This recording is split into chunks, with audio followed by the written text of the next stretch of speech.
નમસ્કાર મિત્રો, સ્વાગત છે તમારું આજના અમારા એક નવા વિડીયોમાં। જીરા સંબંધિત ઉપાય કરવાથી ઘર સુખ સમૃદ્ધિથી ભરેલું રહે છે અને પરિવારના સભ્યોનું સ્વાસ્થ્ય પણ સારું રહે છે। જીરાના આ ટોટકાઓ આર્થિક સ્થિતિને મજબૂત કરવા અને કામમાં આવતી અડચણોને દૂર કરવા માટે ઉપયોગી માનવામાં આવે છે। તેથી તમે તમારા જીવનમાં ચાલી રહેલી તમામ પ્રકારની સમસ્યાઓમાંથી જલ્દીથી રાહત મેળવી શકો છો। તો આ ઉપાય ક્યાં છે તો તે જાણી લઈએ કે આ ઉપાય જીરા સંબંધિત છે। તમે તમારા ખોરાકમાં સ્વાદ વધારવા માટે જીરાનો ઉપયોગ કરો છો, પરંતુ તમે આ ઉપાય વિશે ખબર નહીં હોય। જો આ ઉપાય યોગ્ય રીતે કરવામાં આવે તો તમે ન માત્ર જીવનની દરેક પ્રકારની સમસ્યાઓમાંથી ઝડપથી રાહત મેળવી શકો છો, પરંતુ લક્ષ્મીજીનું વરદાન અને આશીર્વાદ પણ મેળવી શકો છો। જ્યોતિષશાસ્ત્રમાં જીરાના આવા ઘણા ઉપાયો જણાવવામાં આવ્યા છે જે રાહત મેળવવા માટે ઉપયોગી કરી શકાય છે અને તમે તમારા ગ્રહોને પણ સંતુલનમાં લાવી શકો છો। એટલું જ નહીં, પરંતુ તમે તમારા જીવનમાં ચાલી રહેલી પૈસા સંબંધિત સમસ્યાઓમાંથી પણ રાહત મેળવી શકો છો। જ્યોતિષશાસ્ત્ર અનુસાર જીરું એ ઘરમાં ભોજન બનાવવા માટે મદદ કરે છે। જો તેનો ઉકેલ જ્યોતિષશાસ્ત્ર અનુસાર યોગ્ય રીતે અને યોગ્ય સમયે કરવામાં આવે તો તમને તે દેવી લક્ષ્મીની કૃપા મેળવી શકાય છે। આ પછી તમારા જીવનમાંથી માત્ર પૈસા સંબંધિત સમસ્યાઓ જ નહીં, પરંતુ તમને દેવી દેવતાઓની કૃપા પણ પ્રાપ્ત થશે। તમારા જીવનમાં પૈસા આવવાના તમામ રસ્તાઓ ખુલી જશે। મિત્રો, જીરા સંબંધિત ઉપાયો ધીમે ધીમે કરવાથી ઘરમાં સુખ સમૃદ્ધિ આવે છે।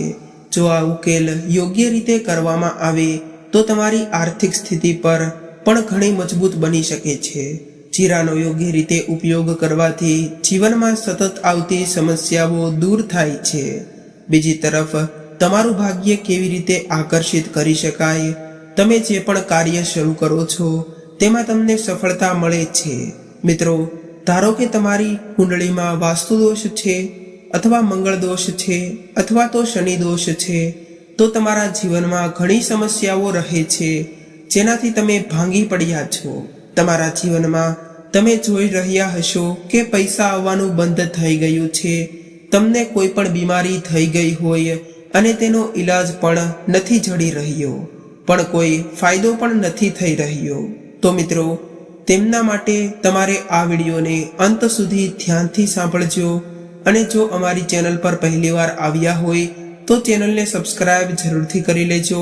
વિડીયોને લાઈક અને તમારા મિત્રો સાથે શેર કરજો અને તમને શાસ્ત્ર પ્રમાણે જીરાના એવા કેટલાય ઉપાયો વિશે જણાવવા જઈ રહ્યા છીએ જેને જો તમે યોગ્ય સમયે અને યોગ્ય રીતે કરશો તો તમને દરેક પ્રકારની સમસ્યાઓમાંથી રાહત મળશે। કારણ કે મિત્રો, આ એક ખૂબ જ સરળ વસ્તુ છે જે ખૂબ જ સરળતાથી મળી શકે છે, પરંતુ તેનો ઉપાય કેવી રીતે કરવો તે તમે જાણતા નહીં હોય।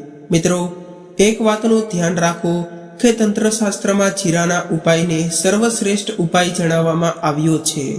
આ વાત તો એટલી હદે આગળ વધી ગઈ છે કે જો તમે કોઈ વ્યક્તિ માતા લક્ષ્મીના આશીર્વાદ મેળવવા ઈચ્છો છો અને જો તમે તેને સામે માત્ર જીરાનો ઉપાય સાચા હૃદયમાં અને યોગ્ય સમયે કરો તો તે તમને માતા લક્ષ્મીનું વરદાન અને આશીર્વાદ મળે છે અને તે પછી તેને ક્યારેય અનાજની અછતનો સામનો નથી કરવો પડતો। તેથી જ મિત્રો, જો તમે પણ ઈચ્છો છો કે દેવી લક્ષ્મીજીની કૃપા હંમેશા તમારા પર અને તમારા પરિવાર પર બની રહે અને દેવી લક્ષ્મીજીના આશીર્વાદ સાથે તમારા જીવનમાં ધનનો વરસાદ થાય અને પૈસાની અછત ન સર્જાય, તો તેના માટે દેવી લક્ષ્મીજી તમારા ઘરની નજીક હોવા જોઈએ। તમે જે પણ કાર્ય શરૂ કરો છો તો દેવી લક્ષ્મીજીના આશીર્વાદથી તમને ફળ મળે છે। જો તમે આ ઉપાય કરશો તો તમારા જીવનમાં ચાલી રહેલી ધન સંબંધિત સમસ્યાઓ સરળતાથી સમાપ્ત થઈ જશે। જો તમે ઈચ્છો કે તે સંપૂર્ણ રીતે થઈ જાય તો આ ઉપાયની 5 શુભ અસર અથવા તો ઉપાયો કરવા પડશે। હવે શુક્રવારનો દિવસ તે દેવી લક્ષ્મીજીને સમર્પિત છે। શુક્રવારે દેવી લક્ષ્મીજી ખૂબ જ પ્રસન્ન હોય છે અને તેમના બંને હાથ વડે તમારા પર આશીર્વાદ વરસાવે છે। અને જે ઉપાયો અમે તમને અહીં જણાવવા જઈ રહ્યા છીએ તે કર્યા પછી તમને અનેક ગણો લાભ થશે. આ પછી તમે સંપૂર્ણ રીતે સાજા થઈ જશો. તમારે આ ઉપાય 5 અઠવાડિયા સુધી કરવાનો છે. 5 અઠવાડિયા એટલે 5 શુક્રવારે કરવો પડશે. તો આ 5 અઠવાડિયા સુધી તમે કોઈ તામસિક ખોરાક ન ખાઈ શકો. તામસિક ખોરાક એટલે દારૂ, ગુટકા, પાન મસાલા, માછલી, ઈંડા, આ બધી વસ્તુઓ તમારા માટે નથી. આ વસ્તુઓ ખાવાનું છોડી દીધા પછી હવે તમારે શુક્રવારે સવારે ઉઠીને સ્નાન કરવું, લાલ વસ્ત્રો પહેરવા. દેવી લક્ષ્મીની પૂજામાં લાલ રંગ ખૂબ જ શુભ છે. હવે તમારે એક લાલ કપડું લેવું પડશે. તેના પર તમારે 1 રૂપિયાનો સિક્કો રાખવાનો છે અને થોડું જીરું નાખવાનું છે.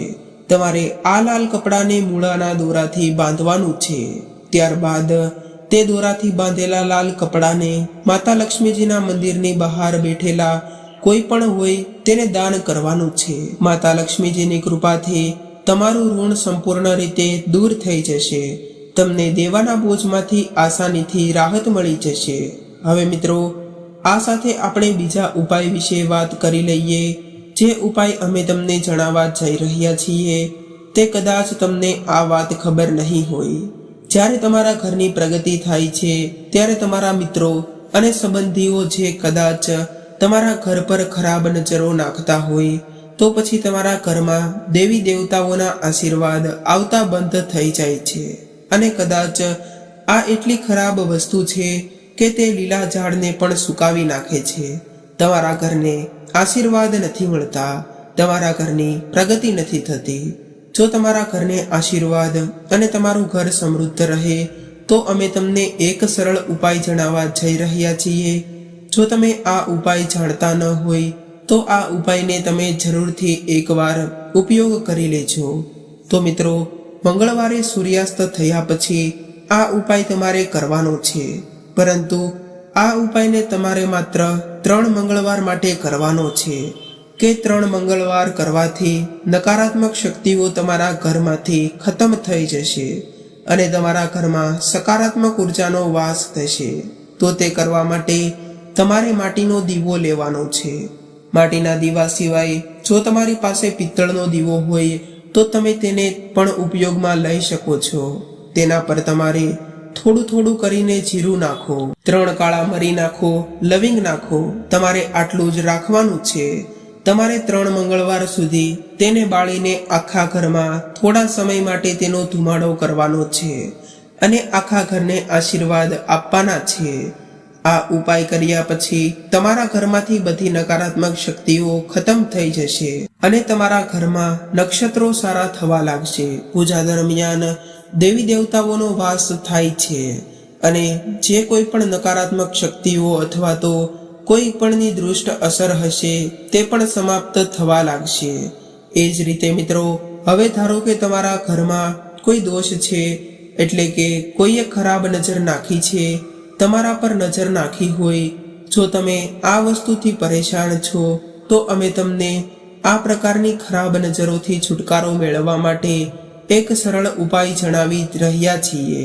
તમારે આ ઉપાય શનિવારે સૂર્યાસ્ત પછી જ કરવો જોઈએ. તો તમારે શનિવારે સૂર્યાસ્ત પછી શું કરવાનું છે? તો તમે 1 મુઠ્ઠી જીરું લો. ત્યારબાદ જે કોઈ પણ લોકો પર આ નજર નાખેલી હોય તો તેમની ઉપરથી તમારે આ જીરાને ઉતારવાનું છે. ડાબી બાજુથી જમણી બાજુ ઉતારવાનું છે.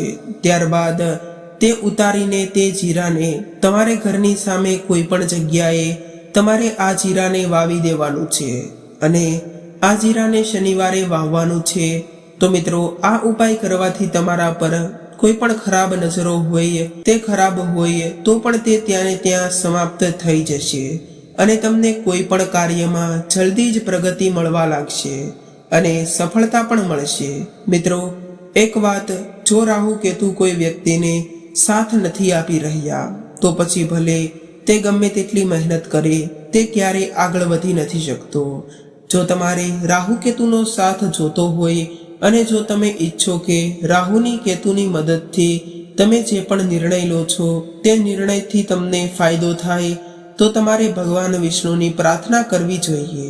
મિત્રો, એક વાત ધ્યાનમાં રાખો કે જે કોઈ પણ મનુષ્યના રાહુ અને કેતુ દ્વારા નિયંત્રણ થાય છે તે ભગવાન વિષ્ણુજીના હાથમાં જ છે. અને જો તમને ભગવાન વિષ્ણુજીની પ્રાર્થના કરો છો તો તમને લક્ષ્મીજીના આશીર્વાદ પણ મળે છે. તો તમારે શું કરવું જોઈએ? તો આ ઉપાય કરવા માટે તમારે 3 ગુરુવાર સુધી આ ઉપાય કરવો પડશે. 3 ગુરુવાર એટલે કે તમારે 3 ગુરુવારે તામસિક ભોજન કરવાનું નથી. ગુટકા, પાન મસાલા, દારૂ આ બધી વસ્તુઓ ન કરો. તમે 3 ગુરુવારે આ ઉપાય કરી શકો છો. આ માટે તમારે ગુરુવાર કરવો પડશે. તો ગુરુવારે ભગવાન વિષ્ણુનો દિવસ છે, તો તમારે આ ઉપાય કરવા માટે સવારે ઉઠવું પડશે, સ્નાન કરવું પડશે અને તમારે આ દિવસે પીળા રંગના વસ્ત્રો પહેરવા પડશે. કારણ કે જ્યારે ભગવાન વિષ્ણુની પૂજા પીળા રંગમાં કરવામાં આવે તો તે પૂજામાં વહેલી તકે પૂર્ણ થાય છે. પીળા વસ્ત્રો પહેર્યા પછી તાંબાનું વાસણ લો, તેમાં પાણી ભરો અને 1 મુઠ્ઠી જીરું લો. તમે કોઈ પણ પીપળના ઝાડની નજીક જાઓ. તમારે પીપળના ઝાડની પાસે શા માટે જવું પડશે? કારણ કે પીપળના વૃક્ષમાં ભગવાન વિષ્ણુજી બિરાજમાન છે. તો તમે આ 1 મુઠ્ઠી જીરાને પીપળના વૃક્ષની પાસે દાટી દેવાનું છે. ત્યારબાદ તમારે જે કોઈ પણ પાણી છે તે પાણીનો છંટકાવ કરતા જવાનું છે અને પીપળના ઝાડની પરિક્રમા કરતી જવાની છે. અને આ સાથે જ તમારે પરિક્રમા કરતી વખતે ભગવાન વિષ્ણુજીના બીજ મંત્રનો જાપ કરો. ઓમ નમો ભગવતે વાસુદેવાય નમઃ. આ મંત્રનો જાપ તમારે પરિક્રમા કરતી વખતે આ મંત્રનો જાપ કરતો જવાનો છે. અને આ મંત્રનો જાપ તમે ઓછામાં ઓછો 7 વાર કરી શકો છો. આમ કર્યા પછી તમારા ઘરમાં માતા લક્ષ્મી અને શ્રી વિષ્ણુ ભગવાન બિરાજમાન થઈ જશે અને તમારા ઘરમાં સુખ સમૃદ્ધિ અને ઐશ્વર્ય પ્રદાન કરશે. જો પૈસા હાથમાં નથી ટકતા તો જીરા સાથે જોડાયેલા આ ટોટકા ચોક્કસ અજમાવો. શુક્રવારે માતા લક્ષ્મીની તસવીર અથવા મૂર્તિની સામે લાલ કપડું પાથરી દો.